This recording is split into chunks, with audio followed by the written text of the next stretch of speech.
Hello and welcome to another anime lore and theory video. I'm Shergog, your host, and today we are going to take a closer look at the foreign policies and geostrategic aspects of the Dragonlord-founded council state of Arland, after we had taken a closer look at the internal politics of the state in the last video.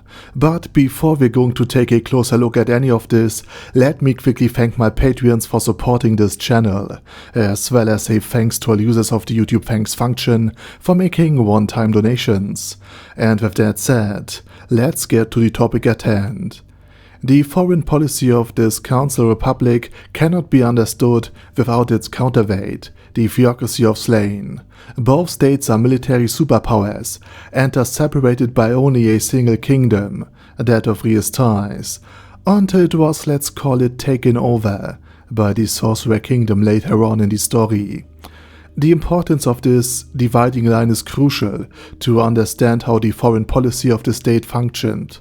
First of all, both the theocracy and the council state of Arland were superpowers and were more or less comparable to the Soviet Union and United States of America in our own world. I mean, Arland isn't called the council state for nothing. Not only are they militarily powerful, but also geographically close, just like the United States and the Soviet Union were. Because again, they were only separated by a very, very narrow strait. The Bering Strait, to be precise. And here too, both powers were only separated by a minor obstacle. And in a world without nuclear weapons, where war can still be waged using conventional forces, that is, if one can even speak of conventional troops in a world of dragonlords and demigods, very, very, very dangerous. Because the conflict has no final argument, no mutual assured destruction that could prevent any escalation from taking place. But still, both sides are still aware that an open conflict would likely result in some sort of destruction. Even if one side wins, it might be weakened enough that another, third party, could then later conquer it. And the Dragon Lords were already on the brink of extinction and have lost most of their power. And with a world-class item and the descendants of players on Slane's sides, a war would still be an enormous risk, even for Platinum. Conversely, a conflict with Platinum would probably also spell the end for Slane, because even if they were to win, their god's bloodline could be extinguished, and the country would be so weakened that the predators of humanity could easily overrun it in its entirety. It is precisely this risk that keeps both sides in check, and severely limits their foreign policy. For example, Slane could easily conquer the dysfunctional kingdom of Re-Estize.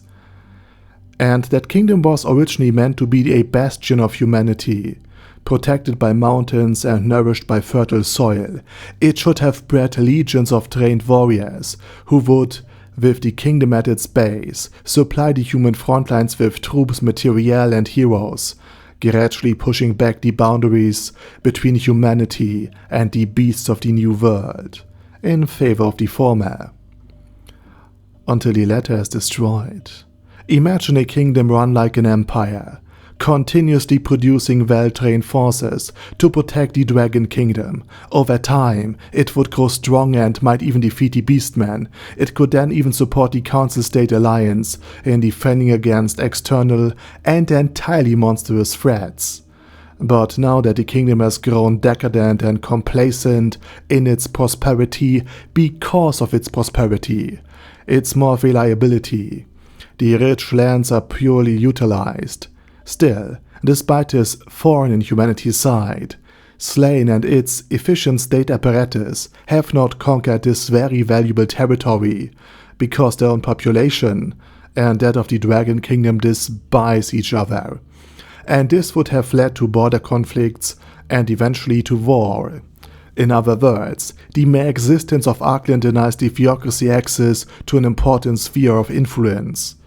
This is why it tried to support the Empire under Jerknif in conquering the kingdom. With Arland behind them, because with Arland ever watchful, they couldn't act directly and openly themselves. and the theocracy also had restricted the use of its godkins out of fear of retaliation from the council state. It would be easy for Zashi or the other godkin, the one who leads the Black Scripture, to appear openly and subjugate the Dragon Kingdom, the Empire, or Re-Estize, but because of the risk of reprisal, the Black Scripture only operates covertly and indirectly. Even during the invasion of the evil gods 200 years ago, Slane apparently never fully mobilized, or if it did, it was just for defensive purposes. It was after all the 13 heroes who defeated them, not Slane's soldiers. Still, this doesn't mean Slane is paralyzed. They managed, covertly, to sneak Zashi into the Elven Kingdom's royal palace to eliminate the Elven King, Dacam Hugin, and let Zashi take revenge for her mother and humanity's sake, even if she couldn't fight openly, at the helm of the army. As mentioned earlier, the leader of the Black Scripture is also a godkin, a descendant of the very players that Platinum and his council state despise, just like Zashi is. He and the rest of his elite unit were also deployed covertly, and their mission was to prevent the resurrection of the Elder Coffin Dragonlord, a powerful Dragonlord hostile to players, and thus to Slane and its godkins, a mission that appears to have partially failed given what the Corpus of the Abyss said, and who they now serve, or rather who they still serve. In other words, Slane works covertly to undermine the power of dragons and of all non-human beings, while strengthening itself and humanity. But perhaps its greatest success was in the establishment of the narrative of the 13 heroes. That a group including human players, at least one dragon, aka Platinum in or rather as his armor, dwarves, and even the undead like Evil Eye, were all in truth actually just humans fighting for humanity's sake against the evil of demons and of other beings. Building on this, they then founded the Adventurer Guild, a transnational armed organization tasked with hunting and destroying non-human beings that could pose a threat to humans, like for example ogres and goblins, who remember have their own kingdoms, and some of them are likely also citizens of the council state itself. In other words, while ogres and goblins in Arland have seats in the council itself, in the neighboring kingdom, they are merely request targets for human adventurers. Sure, there are exceptions, and the theocracy can be pragmatic as well in its use of demi-human and heteromorphic beings and forces, as seen with Gojin, and even Evil Eye, whom the Black Scripture immediately noticed and tried to recruit. But by establishing this organization and dividing the world into humans and monsters, Slane has managed to suppress Arland's influence and promote its humanocentric ideology that the world belongs solely to humanity, and that all of the demi-humans and such are just monsters that need to be exterminated, which again, as mentioned in my Internal Politics of Arland video, is the polar opposite to the doctrine of the council state. In magical matters too, the theocracy of Slane is far ahead of Arland, because Slane used tier magic, the magic of humanity, of their gods, while Arland's attempt to teach wild magic to the population seems more like a last-ditch effort to preserve the magic of the dragons, ancient, powerful, and slowly forgotten. And in the face of all of this covert and sometimes quite open aggression, Arland's foreign policy is much more considerate, deliberate, and comparatively neutral, and this is likely because it doesn't want to destabilize its multi-ethnic population, and because it is attempting to quietly pass on wild magic, but Platinum still uses his power to keep Slane in check. For Arland's Dragon Council, Slane's humanocentrism, tiered magic and godkins are the ideological antithesis to their own vision of a multi-ethnic state.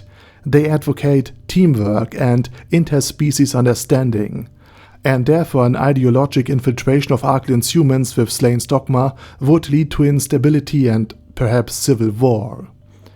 They want to preserve their ancient wild magic and not replace it with tier magic, scared by the war against the players, specifically the 8 kings. They are extremely distrustful, if not outright hostile towards the players and their descendants, the Godkins.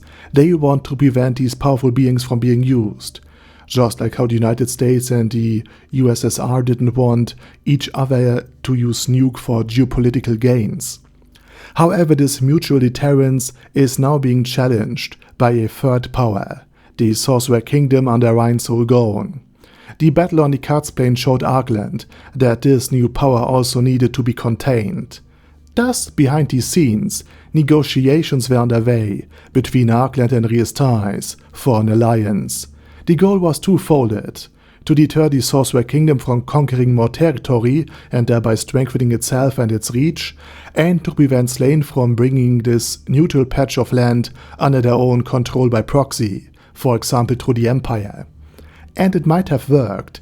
The negotiations, from what I can tell, were promising. Arland had indeed ties to the kingdom, and some really good at that. Azud Aindra, an adamantite ranked human adventurer with a powerful player artifact, the Armor of Reinforcement, considered himself to be a friend of Platinum, the most powerful of Arland's council lords. There were even other adventurer teams in Arland, on the level of Blue Roses or Azud Aindra. In other words, while the theocracy of Slane had created this supranational organization of monster hunters, Arland had also had influence over the Adventurer Guild. Since both Slane and Arland had issues with the Sorcerer Kingdom, neither objected to the guild, which was supposed to be a neutral and apolitical force, to indirectly fight for Re-Estize against the very Sorcerer Kingdom, despite it being a state actor. They simply pretended not to see the kingdom's banner or recognize the undead legions as anything state-related, as anything part of the Sorcerer Kingdom, but just as regular spawning undead. So, on occasions, they also have worked together. Which brings us to the next point. Despite promising negotiations between Arland and the kingdom, open war broke out between Re-Estize and the Sorcerer Kingdom after Philip attacked a grain transport, before any formal alliance or defensive pact could be sealed. Officially, Re-Estize still fought alone, but just as Slane sent the Black Scripture, noticeable without its godkin, to rescue as many powerful individuals as possible from this collapsing kingdom, strengthening itself in the process, Platinum Dragonlord fought in the war on the kingdom's side, trying to decapitate the serpent by eliminating Reinsoul Gone, likely hoping that the undead legions would fall apart and another player would be eliminated. In other words, unofficially Arland fought too, even if the mission failed. At least the Sorcerer Kingdom didn't realize Arland's indirect involvement, which could now come as a nasty surprise. And that's because the Sorcerer Kingdom is currently preparing to conquer Slane, to put it mildly. From Arland's perspective, 2 of the region's 3 superpowers will soon be at war. The perfect opportunity to stab the Sorcerer Kingdom in the back while it's busy with Slane, and to finally eliminate Ainz. This could allow Arland to emerge victorious, with a weakened theocracy, one that might, in gratitude for being saved, and after losing all of its godkins, finally abandon its dogma and be ideologically reformed. And then it would no longer be the 6 gods who saved Slane, but the Dragonlords of Arland, who preserved humanity from certain extinction. At least that's one possible way Arland might act in the coming conflict, what its goals and political outlook would be in this very serious affair. And of course, had the alliance with the kingdom actually worked out, it is likely that even the mighty Sorcerer Kingdom would have been deterred from any further attacks, as of course would have been Slane, and of course the Empire, its proxy, to fight this war. So again, the policies and the politics of the Arland Council State were almost successful. But again, just like the theocracy still underestimates the Great Tomb of Nazarick, Arland and Platinum, in part because they were fed wrong information, can't possibly fathom how powerful the Sorcerer King and its mighty armies truly are. And with that said, we are going to wrap things up, and I give you a quick overview of Arland's remaining foreign relations. Arland seems otherwise very neutral. There's no sign that the frost dragons around Olasir Dar Kelil or Cure Elim had any direct contact with the state itself. Platinum only briefly mentioned the reclusive Deep Darkness Dragonlord as a possible ally, but doesn't seem to know much about him. There's no sign that Arland had any previous alliance system going on, or was part of one, though it maintained diplomatic ties and wasn't just isolated, like the Sorcerer Kingdom was to a period of its own history. It behaved more like a neutral Switzerland, in a very remote location. And that's why Jerknup was so surprised when a dragon landed in his palace courtyard. Such a bold move would be very unusual for the dragon councillors. In short, the council state of Arland has diplomatic ties and enjoys diplomatic recognition and likely also trade with the other nations of the New World. But it doesn't have treaties or an alliance system going on. And as I said in the first part, Arland might go deeper than we think. The sea lizard folk are going to live near the coast, and they just might be one link to an underwater part of the state, where mermen, deep ones, and many other creatures live and many other kingdoms exist. Just as the lizard men live on land and hunt in the sea, the mermen might hunt both at sea and on land, but mainly live underwater. And if there's a merman civilization between Arland and the Holy Kingdom, that might also explain the friendly relationship between the two states. Arland may be surrounded by or connected to many underwater civilizations, or its territories may stretch far into the freshwater sea. We simply don't know. But Arland's relationship with the ocean could be very good indeed. Because after all, there exists a sleeper in a sunken city. So what I'm trying to say is that Platinum might actually have a very great ally, perhaps an entire guild base, that of Cthulhu. And with that said, now it's your turn. What's your opinion on this topic and on this video and on the foreign policies and the outlook of the council state? Let me know it down in the comment section. And while you're typing, I want to say thank you very much for watching. Thanks to my Patreons for supporting this channel and for choosing the topic. And, as always, I say my special dash, Order Daddy Order, ASK, Bad Girl Ye, Bad Burrito 316, Beezer, Ben C, Brandon S, Brandon D, Chrissy, Crowley 0221, Sia, Crystal Prime, Dead Slime, Death is Mercy, Deathless Dragonlord, Demon Xenomorph 1987, Devin Downen, Ding Dong, Din Pep, Dragonlord Placidus Saxophone, Duckwagon, Dunkler Krieger, Dystopia II, Enigmatic Unicorn, Feralchivan, Guy with That Head, Hector Marino, Hoss, Huster, Jacob G, Jana B, Jason, J. Morris,